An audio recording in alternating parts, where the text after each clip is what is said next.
বাংলাদেশ একটি দ্রুত উন্নয়নশীল দেশ, কিন্তু এই উন্নয়নের সবচেয়ে বড় চ্যালেঞ্জ বিদ্যুৎ। কারণ বিদ্যুৎ ছাড়া আধুনিক জীবন পরিকল্পনা করা যায় না। এই সমস্যার সমাধানের জন্য বাংলাদেশ নিয়েছিল এক সাহসী সিদ্ধান্ত, পারমাণবিক শক্তি। এবং সেই সিদ্ধান্তের বাস্তব রূপ রূপপুর পারমাণবিক বিদ্যুৎ কেন্দ্র। আজকের এই ভিডিওতে আমরা বাংলাদেশের পারমাণবিক শক্তি এবং রূপপুর পারমাণবিক বিদ্যুৎ কেন্দ্র শুরু থেকে শেষ পর্যন্ত খুঁটিনাটি সকল বিষয় জানব। এই প্রকল্প নতুন না। এই প্রকল্পের পরিকল্পনা শুরু হয় অনেক আগেই। 1960-এর দশকে তৎকালীন সময় পাকিস্তান সরকার প্রথম পারমাণবিক বিদ্যুৎ কেন্দ্র স্থাপনের চিন্তা করে। সেই সময় অনেক গবেষণার পর স্থান হিসেবে বেছে নেওয়া হয় পাবনার রূপপুরকে। 1961 সালে এই রূপপুরে নিউক্লিয়ার পাওয়ার প্ল্যান্ট করার জন্য বাংলাদেশ অ্যাটমিক এনার্জি কমিশনের জন্ম হয়। কিন্তু রাজনৈতিক পরিবর্তন, অর্থনৈতিক সীমাবদ্ধতা ইত্যাদি এইসব মিলিয়ে প্রকল্পটি দীর্ঘদিন থেমে থাকে। পরবর্তী সময় বাংলাদেশ স্বাধীন হওয়ার পর 1970 ও 60-এর দশকে আবার আলোচনা শুরু হয়। Bangladesh nuclear power action plan প্রণয়ন করা, কিন্তু তখনও বাস্তবায়ন হয়নি। হাজারো জল্পনা কল্পনা এবং রাজনৈতিক প্রেক্ষাপট তৎকালীন সময়ে যুদ্ধবিধ্বস্ত পরিবেশ বাধা হয়ে দাঁড়ায়। অবশেষে অপেক্ষার অবসান ঘটে। 2009 সালের পর থেকে আবার নতুনভাবে প্রকল্পটি গুরুত্ব পায়।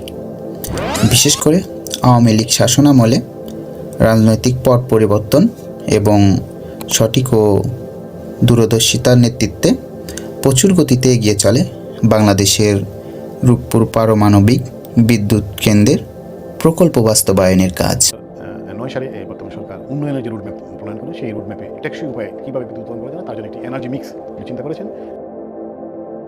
2011 সালে বাংলাদেশ আওয়ামী লীগ সরকার পারমাণবিক বিদ্যুৎ কেন্দ্র স্থাপনের সিদ্ধান্ত নেয় এবং এই প্রকল্প বাস্তবায়নে যুক্ত হয় বিশ্বের অন্যতম পারমাণবিক শক্তিধর দেশ রাশিয়া। 2013 সালে বাংলাদেশ ও রাশিয়ার মধ্যে প্রাথমিক চুক্তি স্বাক্ষরিত হয় এবং 2017 সালে আনুষ্ঠানিকভাবে পাবনার রূপপুরে পারমাণবিক বিদ্যুৎ কেন্দ্রের নির্মাণ কাজ শুরু হয়। এই প্রকল্পে ব্যবহার করা হয়েছে আধুনিক VVER 1200 রিঅ্যাক্টর টেকনোলজি। এই বিশাল চ্যালেঞ্জিং প্রকল্পের মোট ব্যয় প্রায় $20 বিলিয়ন।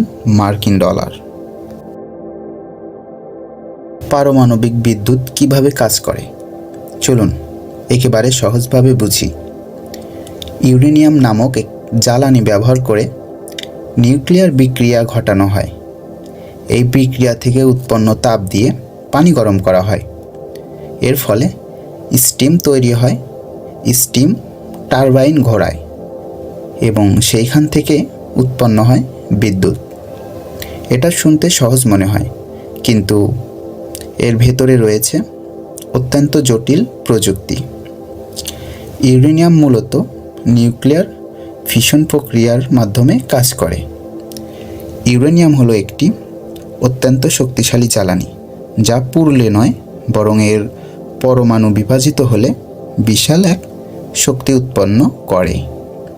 এই প্রক্রিয়াটি কয়লা বা গ্যাসের মতোই তাপ তৈরি করে।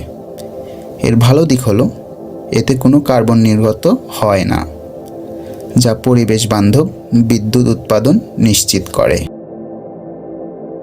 এই প্রকল্পে থাকবে 2টি ইউনিট।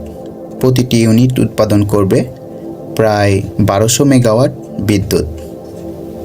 এইখানে সর্বমোট বিদ্যুৎ উৎপাদন ক্ষমতা 2400 মেগাওয়াট, যা আমাদের এই বাংলাদেশের বিদ্যুৎ চাহিদার বড় এক অংশ পূরণ করতে পারে। এই প্রকল্পের সবচেয়ে বড় সুবিধা নিরবিচ্ছিন্ন বিদ্যুৎ, কম জ্বালানি নির্ভরতা, দীর্ঘমেয়াদী সমাধান।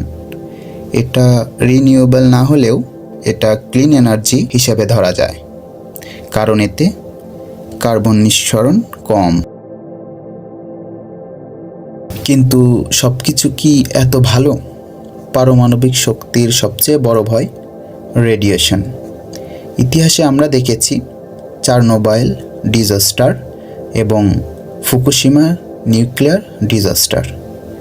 এই দুর্ঘটনাগুলো দেখিয়েছে একটি ভুল কত বড় ক্ষতি করতে পারে। তাই নিরাপত্তা এখানে সবচেয়ে গুরুত্বপূর্ণ। রূপপুর পারমাণবিক বিদ্যুৎ প্রকল্পে ব্যবহার করা হয়েছে modern safety system, multiple protection layer এবং অটোমেটিক শাটডাউন সিস্টেম। তবে এখানেও কিন্তু আছে, কারণ নিরাপত্তা সবসময় শতভাগ নিশ্চিত নয়। এই পারমাণবিক প্রকল্পের খরচ অনেক বেশি। ঋণের বড় অংশ এসেছে রাশিয়া থেকে। কিন্তু প্রশ্ন হলো, এটা কি লাভজনক হবে? হ্যাঁ, অবশ্যই এটা দীর্ঘমেয়াদে অনেক লাভজনক, কিন্তু স্বল্প মেয়াদে চাপ থাকবে। তাই চেষ্টা করতে হবে দীর্ঘমেয়াদী করার। আপনার কি মনে হয় বাংলাদেশ দীর্ঘমেয়াদে কাজ করতে পারবে কি রাশিয়ার সঙ্গে? কমেন্টে জানান আপনার মতামত। আমাদের এই প্রকল্প সফল হলে বাংলাদেশ এনার্জি সেক্টরে নতুন যুগে প্রবেশ করবে।